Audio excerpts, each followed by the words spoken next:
Hey everyone, अगर आपने अभी तक चैनल को सब्सक्राइब नहीं किया है तो जल्दी से कर ले। सभी लोग काफी देर से वेट कर रहे थे। विक्रांत अनय से कहता है, you should cut the cake now, he is not coming, the guest are waiting. अब तुम्हें केक कट कर लेना चाहिए, वो नहीं आएगा, गेस्ट वेट कर रहे हैं। अनय मायूसी से बोला, लेकिन डैड। विक्रांत उसकी बात काटते हुए बोले, प्लीज बेटा, अब कोई जिद नहीं, ये लोग अब और ज्यादा इंतजार नहीं कर सकते। तब अनय उदास मन से स्टेज पर रखे केक के पास आता है। हालांकि उसकी नजरें बार बार दरवाजे की ओर जा रही थी। वो कैंडल्स बुझाता है और टेबल से नाइफ उठाता है और जैसे ही केक कट करने वाला होता है कि तभी अचानक दरवाजे पर भारी कदमों की आहट सुनाई देती है। सभी की नजरें दरवाजे की ओर मुड़ जाती है। एक प्रोफाउंड और इम्पैक्टफुल ऑरा के साथ अव्यन अंदर आता है। लंबा कद ब्लैक वेलवेट सूट में सजी उसकी शानदार पर्सनालिटी और चेहरे पर सीरियस एक्सप्रेशन लिए वो आगे बढ़ रहा था। अव्यन ने एक क्लासिक ब्लैक वेलवेट ब्लेजर पहना था जो बिल्कुल परफेक्ट फिट था और उसके चौड़े कंधों को शानदार तरीके से उभार रहा था। ब्लेजर के लेपल्स पर सिल्क फिनिशिंग थी जो उसे एक रॉयल लुक दे रही थी, जिसके कॉलर हाई क्वालिटी कढ़ाई से सजे हुए थे। शर्ट के ऊपर के 2 बटन खुले थे जो उसकी कैजुअल लेकिन कॉन्फिडेंट पर्सनालिटी को दर्शा रहे थे। उसने नीचे स्लिम फिट ब्लैक ट्राउजर पहना था। उसके पैरों में ब्लैक ऑक्सफोर्ड शूज थे। हाथ में branded platinum watch, right hand की मिडिल फिंगर में एलिगेंट प्लैटिनम रिंग पहनी थी जो उसकी सादगी और क्लास दोनों को दर्शा रही थी। बालों को उसने परफेक्ट बैक कोम किया था जो उसके चेहरे को और शार्प बना रहा था। अव्यन की नीली आंखों में ऐसी ठंडक थी जो उससे सख्त और उसके जजमेंटल नेचर को बखूबी दिखा रही थी। अव्यन धीमे कदमों से हॉल में आता है। उसकी चाल में एक अलग ही रौब और कॉन्फिडेंस था। उसे देखते ही आरती और अनय के चेहरे पर खुशी की लहर दौड़ गई। वहीं विक्रांत तो शॉक्ड थे। वहाँ जितने भी लोग थे उनकी निगाहें अव्यन पर थम चुकी थी। हर किसी की नजरें अव्यन पर ही थी। उसकी मौजूदगी ने पूरे माहौल को और रॉयल बना दिया था। अनय की आंखें चमक उठी थी। विक्रांत तो हैरान थे। उन्होंने ये एक्सपेक्ट नहीं किया था कि अव्यन कभी यहाँ आएगा। हालांकि वो दिल से चाहते थे कि वो आए, इसीलिए आज उसे देखकर उनकी आंखों में खुशी की लहर दौड़ गई। जबकि आरती की आंखों में तो आंसू आ गए थे। इतने साल बाद अव्यन को देखकर कुछ पुरानी यादें भी उनकी आंखों के सामने थीं। अनय तुरंत स्टेज से उतरा और तेजी से अव्यन की ओर बढ़ा और उसे गले लगाना चाहा, लेकिन अव्यन तो अव्यन है। उसने उसे रोक दिया और उसके कंधे पर हाथ रखता है। ये छोटा सा इशारा भी अनय के लिए बहुत था। अव्यन उसे विश करते हुए कहता है, happy birthday, may your day be filled with Joy and love. ये बोल वो उसके हाथ में एक बॉक्स रखता है जो काफी खूबसूरत तरीके से पैक था। अनय चेहरे पर खुशी लिए कहता है, थैंक्स भाई। ये बोल वो तुरंत उस गिफ्ट को खोलता है। उसमें एक एक्सपेंसिव डायमंड इनक्रस्टेड फोन था। ये एक लग्जरी फोन होता है जो डायमंड और अन्य कीमती पत्थरों से जड़ा होता है। जिसकी कीमत लगभग करीब 7 से 15 करोड़ रुपए हो सकती है, जिसे देखते ही अनय खुशी से बोला, wow, thank you so much भाई, आपका ये गिफ्ट तो सच में बहुत ब्यूटीफुल है। आप यहाँ आए उसके लिए भी थैंक यू भाई। अव्यन उसकी ओर देखते हुए कहता है, जाओ केक कट करो। अनय हाँ में सिर हिलाते हुए, आप भी चलिए। अव्यन, मैं यहीं ठीक हूँ, तुम जाओ। तब अनय स्टेज की ओर चला जाता है। आरती और विक्रांत तुरंत अव्यन के पास आते हैं, लेकिन अव्यन उनकी ओर नहीं देखता। उसकी नजरें तो सिर्फ अनय पर थीं। आरती कुछ बोलती उससे पहले ही अव्यन बिना उनकी ओर देखे कहता है, कुछ भी मत कहिएगा, क्योंकि मैं नहीं चाहता कि यहाँ कोई तमाशा हो। आरती नम आंखों से बोली, लेकिन बेटा मेरी बात तो सुनो। अव्यन उनकी ओर देखते हुए कहता है, मैंने कहा ना मिसेस राठौर कि मुझे कुछ नहीं सुनना, और मैं आपकी बातें सुनने में इंटरेस्टेड भी नहीं हूँ, तो please stay away from me. Vikrant सख्त लहजे में बोले, ये कैसे बात कर रहे हो तुम अपनी मॉम से अव्यन? वह तो सिर्फ तुमसे बात करना चाहती है, तुम क्यों नहीं कर सकते? अव्यन अपनी गुस्से भरी आंखों से उनको देखता है और बिना कुछ बोले वहां से दूर चला जाता है। विक्रांत उसके पीछे जाने लगते हैं, लेकिन आरती उनका हाथ पकड़ उन्हें रोकते हुए बोली, जाने दीजिए उसे विक्रांत जी। विक्रांत तुरंत बोले, मुझे मत रोकिए आरती, मुझे आज उससे हर हाल में बात करनी है। Aarti please Vikrant ji, try to understand, वो हमसे नाराज है। सालों की नाराजगी इतनी आसानी से नहीं मिट सकती, हमें उससे वक्त देना होगा। विक्रांत कुछ बोलते तभी सामने से उन्हें एक शख्स आते हुए दिखाई देते हैं, जिनके साथ उनकी बीवी और बेटी भी थी। ये जाने माने बिजनेसमैन और विक्रांत के दोस्त आकाश ओबरॉय थे। उनके साथ उनकी पत्नी राधिका और बेटी मायरा, जिसने ब्लैक ड्रेस पहनी हुई थी जो उसके घुटनों से ऊपर थी। ड्रेस काफी रिवीलिंग थी। वो लड़की काफी स्टाइलिश और हॉट थी। चेहरे पर डार्क मेकअप, गले में डायमंड पेंडेंट, हाथों में एक्सपेंसिव ब्रेसलेट और पैरों में ब्रांडेड हाई हील्स। अपने कर्ली बालों को खोले वो किसी मॉडल की तरह चलते हुए आ रही थी। विक्रांत और आरती उनकी ओर देखते हुए खुश हो जाते हैं।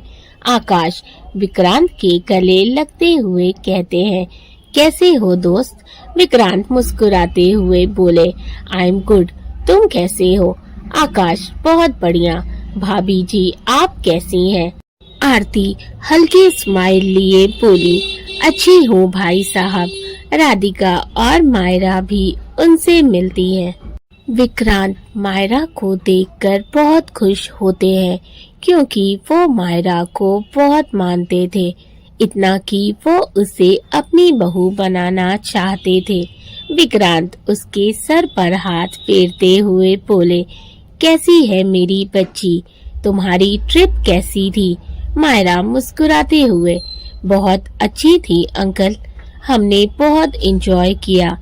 अंकल मैं अनय को बर्थडे विश करके आती हूँ। विक्रांत हाँ में सिर हिलाते हुए बोले, हाँ जाओ बेटा। मायरा चली जाती है। आरती बहुत प्यारी बच्ची है। आकाश हाँ भाभी जी, मेरे घर की रौनक है मेरी मायरा। विक्रांत हंसते हुए बोले, अगर तुम कहो तो तुम्हारे घर की रौनक को अपने घर की रौनक बना लूं। राधिका खुशी से, तो देर किस बात की भाई साहब, बना लीजिए ना, हम सब तो कब से तैयार हैं। आरती वो सब तो ठीक है, पहले अनय का बर्थडे तो सेलिब्रेट कर ले। विक्रांत, हाँ चलिए, केक कटिंग का टाइम हो रहा है। सब लोग स्टेज पर आ जाते हैं। अनय केक कट करता है। सब क्लैपिंग करने लगते हैं। अव्यन थोड़ी दूर पर खड़े होकर ये सब देख रहा था। उसकी आंखों में एक सेटिस्फैक्शन की झलक थी कि अपने भाई की खुशी के लिए उसने सही फैसला लिया। अव्यन भले इस बात का इजहार न करता हो, लेकिन उसे अपने भाई की खुशी और परवाह सबसे ज्यादा थी। पार्टी अपने चरम पर थी।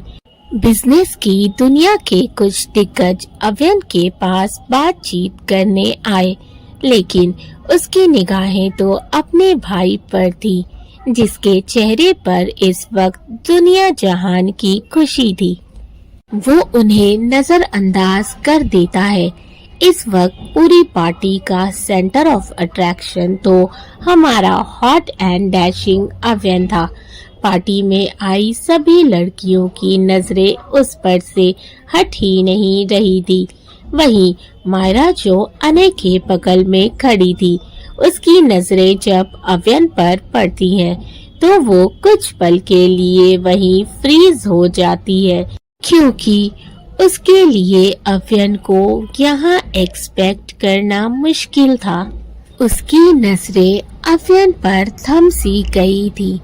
वो उसकी ओर खिंची चली गई। इतने सालों बाद उसे देखकर उसकी धड़कनें भी तेज हो गई थी। वो बहुत खुश होती है और तुरंत स्टेज से उतर अव्यन के पास जाने लगती है। तभी आकाश उसका हाथ पकड़ते हुए बोले, मायरा बेटा, इतनी जल्दी में कहाँ जा रही हो? मायरा एक्साइटेड होते हुए बोली, डैड, आपको यकीन नहीं होगा, मैंने अभी किसे देखा। आकाश कंफ्यूज्ड होते हुए बोले, मैं कुछ समझा नहीं बेटा। किसे देखा तुमने? मायरा खुशी से, अव्यन, अव्यन यहाँ है डैड। आकाश हैरानी से बोले, व्हाट? अव्यन यहाँ है? मायरा, यस डैड, मैं उसी से मिलने जा रही हूँ। ये बोल वो तुरंत वहाँ से चली जाती है। आकाश तुरंत विक्रांत के पास आते हैं और उनसे पूछते हैं। तब विक्रांत उन्हें बताते हैं कि अव्यन यही है, जिसे सुनकर आकाश और राधिका दोनों काफी खुश होते हैं। पार्टी काफी शानदार थी। चारों तरफ रौनक थी, हर तरफ चमचमाती लाइट्स, विदेशी कॉकटेल और मेहमानों की भीड़। लेकिन इस चकाचौंध के बीच अव्यन काफी शांत खड़ा था, अपनी ठंडी और सख्त पर्सनालिटी के साथ। मायरा उसके पास आती है और मुस्कुराते हुए बेहद कॉन्फिडेंस के साथ कहती है, अव्यन, इतने सालों बाद यकीन नहीं हो रहा तुम यहाँ हो। तुम्हें यहाँ देखकर बहुत खुशी हुई। अव्यन सर्द लहजे में बिना उसकी तरफ देखे बोला, पार्टी मेरे भाई की है और मैं जिसे जरूरी समझता हूँ उसके लिए वक्त निकाल ही लेता हूँ। मायरा उसकी बेरुखी को नजरअंदाज करते हुए, तुम बिल्कुल वैसे ही हो, हमेशा की तरह मिस्टीरियस और इंटरेस्टिंग, साथ ही हॉट और सेक्सी भी। लड़कियां तो पागल हैं तुम्हारे पीछे। अव्यन को उसकी प्रेजेंस कुछ खास पसंद नहीं आ रही थी, न ही मायरा की बातों में किसी भी तरह की दिलचस्पी थी उसे। वो बिना कुछ कहे वहाँ से जाने लगता है। तभी मायरा आगे बढ़कर तुरंत उसका हाथ पकड़ लेती है और उसकी आंखों में देखते हुए कहती है, कहाँ जा रहे हो? मैंने अभी तक ठीक से तुमसे बात भी नहीं की है। अव्यन पहले अपने हाथ को देखता है, फिर झटके से अपना हाथ उससे छुड़ाते हुए घूरकर उसकी ओर देखते हुए सख्त लहजे में कहता है, this is the first and last time when you are done something like this. ये पहली और आखिरी बार है जब तुमने ऐसी हरकत की है। If you try to come near me or touch me again, it won't be good for you and I guarantee it. दोबारा अगर मेरे करीब आने की या मुझे छूने की कोशिश की तो तुम्हारे लिए अच्छा नहीं होगा और इसकी गारंटी मैं देता हूँ। मायरा तिलमिलाहट के साथ बोली, तुम मुझसे इतनी नफरत क्यों करते हो अव्यन? मैंने ऐसा क्या किया है? अव्यन शांत लेकिन सख्त लहजे में बोला, नफरत करने के लिए तुम्हें वक्त देना पड़ेगा और सच कहूँ तो मेरे पास तुम्हारे लिए वो भी नहीं है। अव्यन अपनी बात कहकर बिना ज्यादा कुछ कहे पार्टी खत्म होने से पहले ही चला जाता है और मायरा वहीं खड़ी रह जाती है और गुस्से से अपने पैर को पटक कर रह जाती है। दूर खड़े विक्रांत और आकाश आपस में बातें कर रहे थे। विक्रांत आकाश से कहते हैं, देखना आकाश, मायरा ही इस घर की बहू बनेगी। अव्यन के लिए इससे बेहतर कोई नहीं हो सकता। आकाश सहमति से सिर हिलाते हुए बोले, बिल्कुल, मायरा तो अव्यन के लिए परफेक्ट है, लेकिन तुम्हारा बेटा वो काफी जिद्दी है, उसे कैसे मनाना है अब ये तुम्हें ही देखना होगा। विक्रांत सीरियस लहजे में कहते हैं, डोंट वरी आकाश, उसकी जिद को मैं संभाल लूंगा, पर ये शादी तो होकर रहेगी। वहीं अनय जब अव्यन को ढूंढने के लिए अपनी नजरें चारों ओर घुमाता है तो उससे अव्यन कहीं नजर नहीं आता। वो तुरंत विक्रांत से पूछता है तो विक्रांत, जिन्होंने उसे जाते हुए देख लिया था, उसे बताते हैं, वह चला गया बेटा। मैंने और आरती ने उसे रोकने की कोशिश की पर वो नहीं रुका। अनय मायूसी से बोला, भाई चले गए और मैं उनसे मिला भी नहीं।